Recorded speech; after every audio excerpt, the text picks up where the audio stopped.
Hello everyone, welcome back to our channel Princy cooking and blog. ఈ రోజు ఈ వీడియోలో టేస్టీగా బాయిల్డ్ ఎగ్స్ తో మంచి మసాలా కర్రీ అనేది ప్రిపేర్ చేసాము. రోటీస్ లో కానీ రైస్ లో కానీ చాలా అంటే చాలా టేస్టీగా ఉంటుందండి.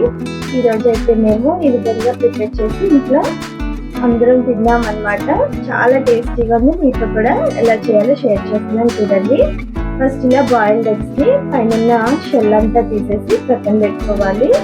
ఇప్పుడు స్టవ్ పైన బాండి పెట్టి బాగా హీట్ అయిన తర్వాత 3 నుంచి 4 స్పూన్స్ వరకు ఆయిల్ వేసి బాగా వేడి చేసుకోవాలి.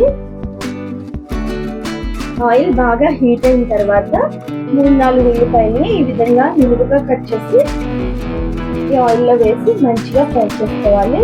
లో టు మీడియం ఫ్లేమ్ లో పెట్టి దీన్ని ఫ్రై చేయాలి. హైలో పెడితే అస్సలు బాగొద్దు, మాడిపోతూ ఉంటాయి అన్నమాట. ఇప్పుడు ఆనియన్స్ బాగా మగ్గడం కోసం కొంచెం సాల్ట్ అనేది వేస్తున్నాను. మొత్తం అయితే వేయట్లేదండి, మనకి కొంచెం వేసుకుంటే లైట్గా ఆనియన్ అనేది బాగా కుక్ అవుతుంది అన్నమాట. దీనిలో కొంచెం చిటికెడు పసుపు కూడా వేస్తున్నాను. ఇదంతా వేసి అలా నెమ్మదిగా ఫ్రై చేసుకోవాలి. దీనిలో ఆయిల్లోనే ఉడుకుతుందండి ఈ కర్రీ అనేది, వాటర్ అనేది అసలు ఎక్కువ వాడమన్నమాట. సో ఈ విధంగా వేయించుకోవాలి. తర్వాత బాయిల్డ్ ఎగ్స్ ఉన్నాయి కదండి, వీటిని ఈ విధంగా చిన్న చిన్న పీసెస్ లాగా కట్ చేసుకోవాలి. ఓన్లీ వైట్నే కట్ చేస్తున్నాము, ఎల్లోనైతే కట్ చేయట్లేదు. చక్కగా పెట్టుకోవాలి. ఈ విధంగా అన్ని ఎగ్స్ కూడా చిన్న చిన్న పీసెస్ గా కట్ చేసుకోవాలి. ఎగ్స్ అనేవి ఎప్పుడు రొటీన్ గా తింటూ ఉంటాం కదండి, అప్పుడప్పుడు ఇలా కూడా చేసి తినొచ్చు. చాలా అంటే చాలా బాగుంటుంది రెసిపీ అనేది. ఎగ్ బుజ్జి ఇలా చేస్తున్నప్పుడు మనం అంతా కదిలిపోతూ ఉంటుంది కదా, ఇదైతే నోటికి తగులుతూ చాలా టేస్టీగా రుచిగా ఉంటుంది అనమాట. ఎల్లో మాత్రం అసలు కట్ చేయకూడదు, దాన్ని కదపకూడదు. ఈ విధంగా బాయిల్డ్ ఎగ్స్ అన్ని కూడా కట్ చేసి తీసుకుంటున్నాము. చూస్తున్నారు కదా, ఈ విధంగా కట్ చేయాలి. పక్కన చపాతీ కూడా చేసుకుంటున్నాం అనమాట. ఈ రౌండ్ గా లేవని ఏమనుకోవచ్చు, ఇలా పొంగడం కోసం మీరు మడత పెట్టి మరి ఈ షేప్ లో వచ్చేలా చేశారు. చూస్తున్నారు కదా, ఇలా ఈ విధంగా మగ్గేటప్పుడు కొంచెం కరివేపాకు కూడా వేసి చక్కగా కలుపుకోవాలి. ఇలా మంచిగా ఫ్రై చేసుకోవాలి. ఫ్రెష్ కర్రీ లీవ్స్ వేసుకుంటే ఫ్లేవర్ అనేది చాలా బాగా వస్తుందండి ఈ రెసిపీ. నెక్స్ట్ వచ్చేసి దీనిలోకి కట్ చేసి పెట్టుకున్నాం కదా ఈ బాయిల్డ్ ఎగ్స్ పీసెస్ కూడా వేస్తున్నాము.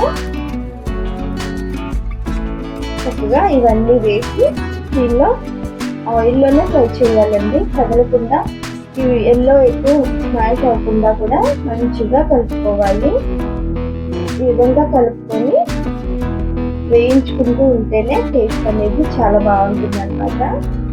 అందువల్ల హై ఫ్లేమ్ లో అస్సలు పెట్టకూడదు, అడుగు పట్టకుండా కొంచెం మీడియం ఫ్లేమ్ లో పెట్టుకుని దీన్ని వేయించుకోవాలి.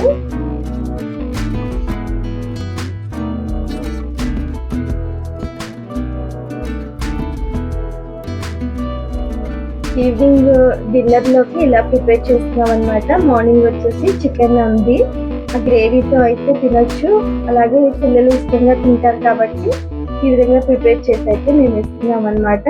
దీనిలోకి చూసారు కదా, బాగా వేగిన తర్వాత కొంచెం కారము, అలాగే మసాలా పౌడర్, చికెన్ మసాలా ఉంటుంది కదండి రెడీమేడ్, అవి వేసుకున్నా సరిపోతుంది. చూడండి, ఇలా చికెన్ మసాలా అయితే అలా పైన చక్కగా చల్లుతున్నాను. తర్వాత దీనిలోకి సరిపడినంత సాల్ట్, ఆల్రెడీ ఇందాక ఫస్ట్ లో వేసాం కదండి, ఇప్పుడు చూసుకుని అడ్జస్ట్ చేసుకోవాలండి. సరిపడినంత సాల్ట్, కారం, అలాగే చికెన్ మసాలా అంతా వేసి మంచిగా ఫ్రై చేసినట్లయితే చాలా అంటే చాలా టేస్టీగా ఉంటుంది. చూడండి, సాల్ట్ అనేది కొంచెం తక్కువ అయింది, నేనైతే వేస్తున్నాను. అంతేనండి, రెడీ అయిపోయింది. సింపుల్ గా టేస్టీగా చాలా అంటే చాలా బాగుంటుంది. మేము చపాతీలోకి అయితే సర్వ్ చేసుకుంటున్నాము. మార్నింగ్ చికెన్ గ్రేవీ ఉందని చెప్పాను కదా, ఇది కూడా పక్కన పెట్టుకొని తింటే బాగుంటుంది అనమాట.